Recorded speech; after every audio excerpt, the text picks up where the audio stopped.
अस्सलाम वालेकुम। ओसाफ डिजिटल के साथ मैं हूं आमना मजीद। तकरीबन एक साल कबल बॉलीवुड इंडस्ट्री के मारूफ फनकार कादिर खान 81 साल की उम्र में जहान फानी से रुखसत हो गए थे। कादिर खान की मौत की खबर सुनते ही फिल्मी दुनिया समेत पूरी दुनिया में इनके चाहने वालों ने इनकी वफात पर बहिस्सते फिल्मी अदाकार बड़े दुख और अफसोस का इजहार किया। मगर इनकी जिंदगी के कुछ अहम पहलू ऐसे भी हैं जिनको बहुत कम लोग जानते हैं। कादिर खान के जनाजे के मौके पर ऐसे क्या मनाजिर देखने में आए जिसके बारे में खुद कादिर खान पहले ही से अपनी जिंदगी में अपने बच्चों को बता दिया था। तफसीलात में जाने से पहले हम अपने नाज़रीन से गुजारिश करेंगे कि हमारे चैनल ओसाफ डिजिटल को सब्सक्राइब कर लें और साथ बेल के आइकन को क्लिक कर लें ताकि आप तक बर वक्त हमारी ताज़ा तरीन वीडियोस पहुंच सके।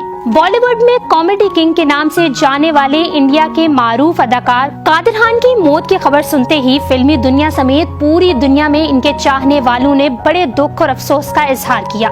मगर इनकी जिंदगी के कुछ अहम पहलू हैं जो बहुत कम लोग जानते थे। कादिर खान के जनाजे के मौके पर ऐसे कौन से मनाजिर देखने में आए, आज हम आपको इस वीडियो में बताएंगे। बॉलीवुड कॉमेडी किंग के नाम से जाने वाले इंडिया के 81 साल अदाकार 1 जनवरी को कनाडा में इंतकाल कर गए। कादिर खान को 2018 के आखिरी हफ्ते में तशवीशनाक हालत में अस्पताल दाखिल करवाया गया था, मगर वो बीमारी से लड़ न सके और अपने लाखों मद्दाहों को रोता छोड़कर नए साल की शुरुआत को इस दुनिया से रुखसत हो गए। मगर नाजरीन, वो शख्स जिसने हैरान कुन तौर पर बॉलीवुड को निस्फ सदी से ज्यादा जिंदगी दे दी, इसके जनाजे में किसी भी साथी फनकार या फिल्म साज ने शिरकत ना की। इससे साबित होता है कि ये इंडस्ट्री सरासर धोखा और फरेब है और जो लोग जिंदगी में आपके नाम और काम की वजह से आपके पीछे पीछे फिरते हैं, वो आपकी आंखें बंद होते ही वो आपको यूं भुला देते हैं जैसे आप कुछ थे ही नहीं और आपकी जिंदगी में कभी आए ही नहीं थे। इस बात पर कुरान मजीद की सूरह रहमान में अल्लाह ताला ने एक आयत में बयान फरमाया है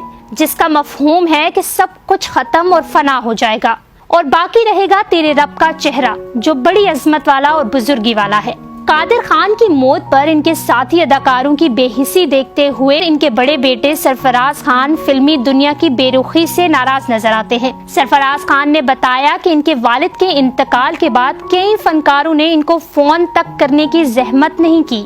सरफराज ने कहा कि जब तक उनके वालिद फिल्मों में एक्टिव थे, बॉलीवुड के लोगों का उनके घर आना जाना रहता था और लोग उनसे मदद की दरख्वास्त भी किया करते थे। लेकिन जो ही वो फिल्मों से दूर हुए तो लोग भी दूर होते गए। कादिर खान के बड़े बेटे सरफराज खान ने पूरी फिल्म इंडस्ट्री को मुनाफिक करार दिया और कहा कि इस बात पर अफसोस है कि निफ्स से ज्यादा उम्र बॉलीवुड को देने वाले इनके वालिद को बॉलीवुड ने सरासर भुला दिया। उन्होंने अफसुर्दा होते हुए कहा कि उनके वालिद इस नुक्ते को समझते थे। उन्होंने हमेशा ही सबक दिया कि किसी पर कोई एतबार नहीं करना और ये नहीं समझना कि कोई आकर उनकी मदद करेगा। अपने वालिद के जनाजे में शिरकत ना करने पर कादिर खान के बड़े बेटे सरफराज खान ने जहां पहले ही शिकवे किए थे, वहीं बादशाह उन्होंने बॉलीवुड अदाकारों की बेहिसी पर भी अफसोस का इजहार किया था। उन्होंने बॉलीवुड के शहंशाह अमिताभ बच्चन का भी नाम लिया और उनका कहना था कि उन्होंने एक बार अपने वालिद से पूछा कि वो कौन सी बॉलीवुड शख्सियत हैं जिनको वो सबसे ज्यादा याद करते हैं। इनके वालिद ने अमिताभ बच्चन का नाम लिया और मरते दम तक उनका जिक्र करते रहे।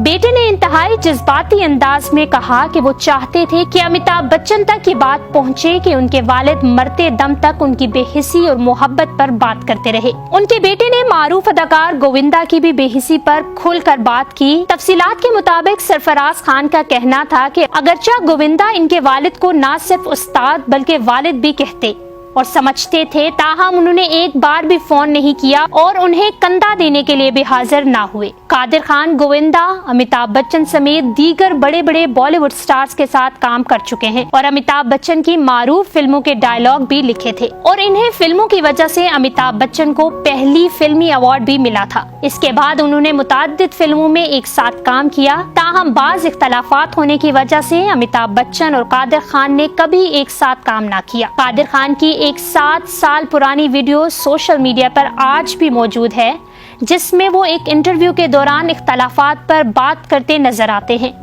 कादिर खान इस वीडियो में बताते नजर आते हैं कि फिल्म प्रोड्यूसर और दीगर अदाकार अमिताभ बच्चन को सर जी कहा करते थे और वो इन्हें अमित के नाम से बुलाते थे क्योंकि इन दोनों के दरमियान गहरी दोस्ती थी।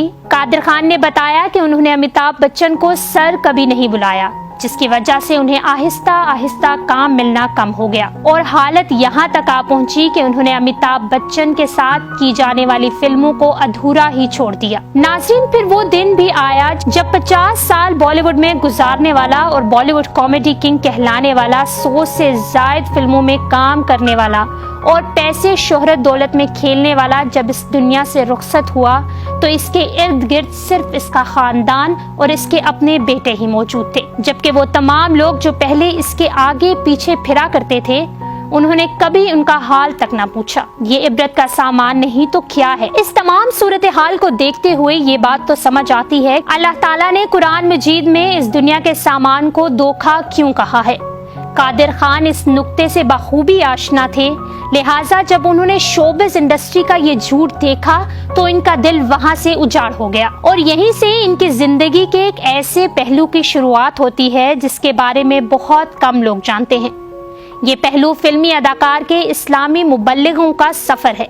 اکثر لوگ یہ جانتے ہیں کہ قادر خان نے قرآن پاک کی تفسیر لکھی تھی اور ٹی وی اور یوٹیوب پر اسلام کے حوالے سے انہوں نے پروگرام بھی ریکارڈ کیے، لیکن وہ دین سکھانے اور پھیلانے کی طرف کیسے راغب ہوئے، یہ بات بہت کم لوگوں کو معلوم ہے۔ قادر خان کے والد قندھار سے تعلق رکھنے والے ایک بڑے عالم دین مولانا عبد الرحمان تھے۔ 1947 میں قیام پاکستان کے بعد مولانا عبد الرحمان نے بھارت میں رہنے کا فیصلہ کیا، لیکن کچھ ہی برس بعد ہالینڈ چلے گئے اور وہاں انہوں نے دین سکھانے کا کام شروع کیا اور عربی زبان کا ایک مرکز بنا لیا، لیکن سول انجینئرنگ پڑھنے والے قادر خان بھارت میں ہی رہے اور بالی ووڈ کے کامیاب اداکار بن گئے۔ قادر خان کے خاندان کے قریبی دوست جمال الدین بتاتے ہیں کہ اس دنیا دار اداکار کا دل کیسے پلٹا۔ 1990 کے عشرے میں مولانا عبد الرحمان نے اپنے بیٹے کو بلایا اور حکم دیا کہ وہ ان کی میراث کو آگے بڑھائے، یعنی دین کا کام کریں۔ قادر خان کا جواب یہ تھا کہ وہ اسلام اور عربی زبان کا زیادہ علم نہیں رکھتے۔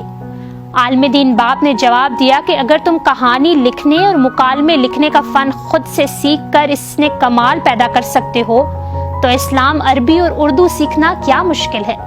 جمال الدین کہتے ہیں کہ یہ بات سن کر قادر خان لرز گئے اور یہی وجہ ہے کہ انہوں نے بھارت کی عثمانیہ یونیورسٹی میں داخلہ لیا اور 1993 میں وہاں سے عربی اور اسلامک اسٹڈیز میں ایم اے کیا۔ اس کے بعد انہوں نے اسلامی تعلیمات میں مختلف کورسز کیے۔ یہ کورس نرسری سے لے کر پوسٹ گریجویٹ سطح تک تھے۔ اس کے بعد عربی اور قرآن سکھانے کے لیے کے انسٹیٹیوٹ کے نام سے ادارہ بھی قائم کیا۔ پھر جب وہ کینیڈا منتقل ہوئے تو وہاں بھی ایسا ہی ایک مرکز بنایا۔ قادر خان کا مشن قرآن کو عام فہم بنانا تھا۔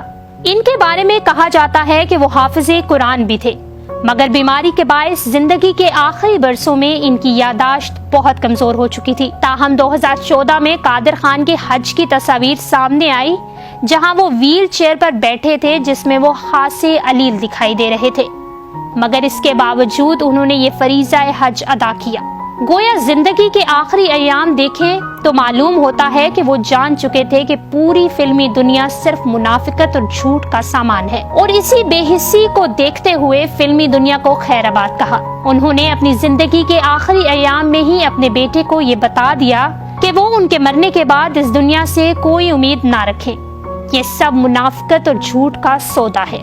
اور جو انہوں نے بالی ووڈ انڈسٹری کے بارے میں الفاظ کہے تھے وہ تمام کے تمام جنازے پر پورے اترتے ہیں۔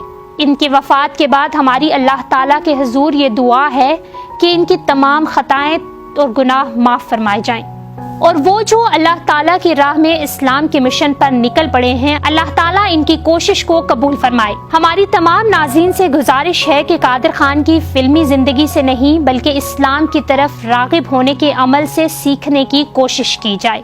مزید خبروں اور اپڈیٹس کے لیے ہمارا چینل اوصاف ڈیجیٹل سبسکرائب کیجیے۔